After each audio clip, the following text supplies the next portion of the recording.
Shalom, welcome to Rob on the Rock. In this video, I want to look at what's called the Scriptures 2009 translation of Romans 10, verse 9.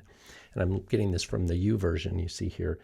It says that if you confess with your mouth the Master, and then it has Yod, He, Vav, Shin, Ayin, and I don't know how they pronounce this, Yehoshua or Yahusha, because I don't know how competent these are, but let's just say Yeshua. And believe in your heart that Elohim has raised him from the dead, you shall be saved.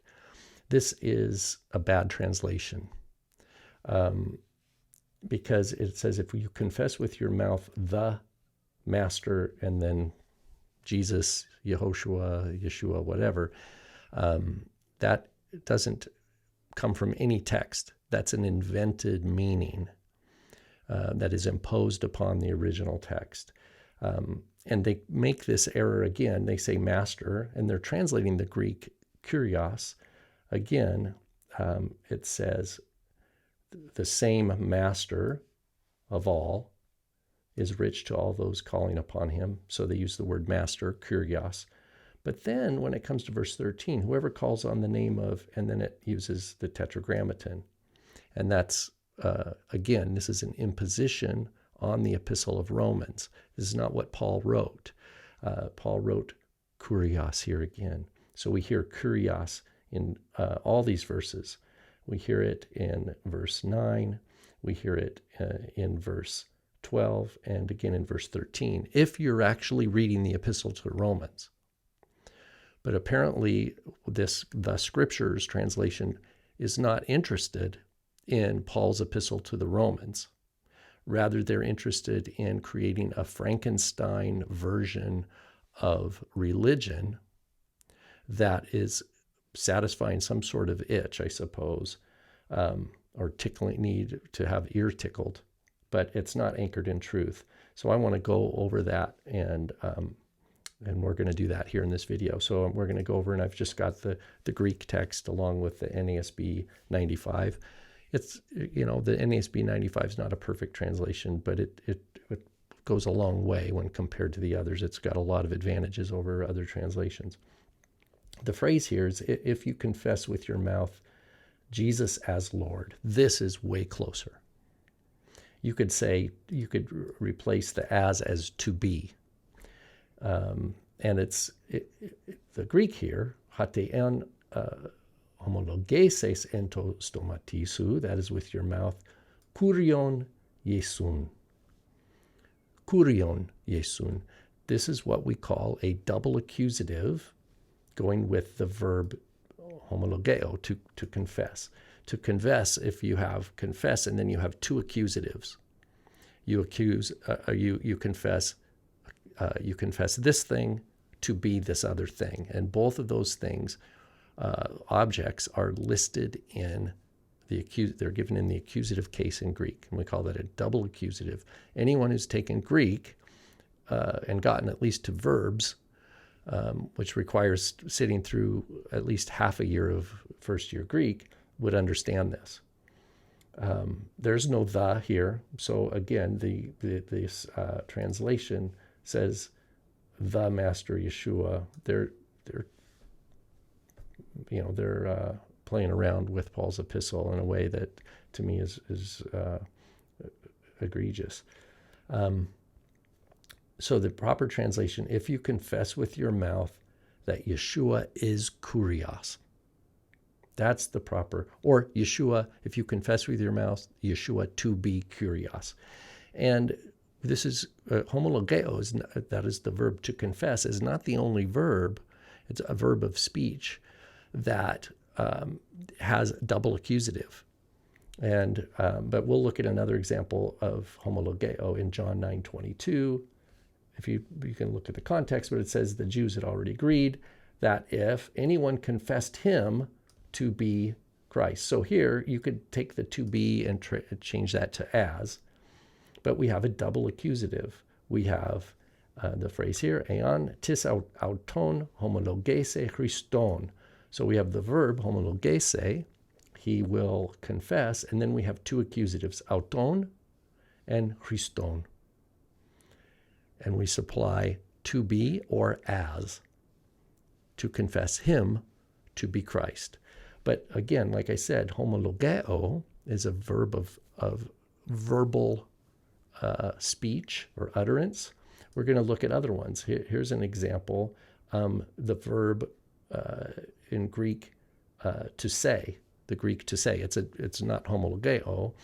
It's from lego, but the point is that it's verbal speech that's uttered. And in Greek, when you make equivalent of two things in verbal speech, they're both in the accusative case. We see this even in Genesis, in the Greek translation of Genesis 1, where it says, and God called the light day. So you have God called, there's utterance, the light, and day. They're both in the accusative, right? So we call this a double accusative. And so here in 1 Corinthians 12:3, no one speaking by the Spirit says, lege, so it's lego, anathema Jesus. So here, this is speech where we have two words put together. Now, these are not accusative because it's direct speech. Now, this is in quotes. They're going to say anathema Jesus, but the implication is that there's a to be, or a verb is. This is that Yeshua is cursed. No one can say that by the Spirit. And in the same way, no one can say Kurios Jesus. So it's not Master Yeshua as one thing. We supply an is or a to be concept in English to have it make sense. That's what's happening with the passage from Romans 10:9. To confess Yeshua to be Lord. It parallels here with 1 Corinthians 12. But there are other verbs. Matthew 1, we're going to look at the verb kaleo in Greek is a verb of to call. Again, it's a verb of utterance, and it takes a double accusative.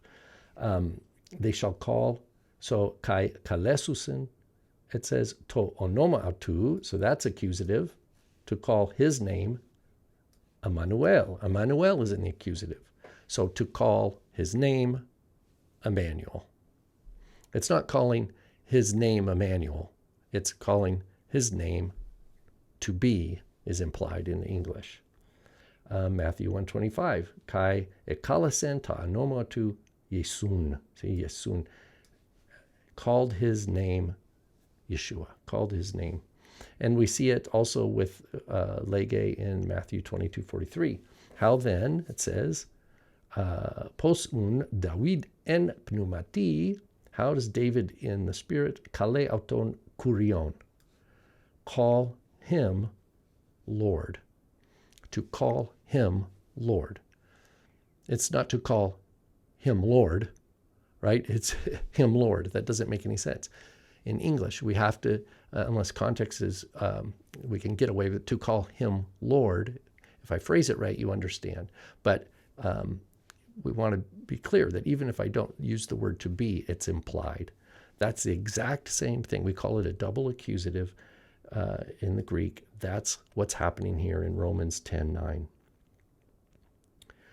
That if you confess with your mouth, stomatisu, kurion Yesun, Yeshua to be Lord. That's what's being said here.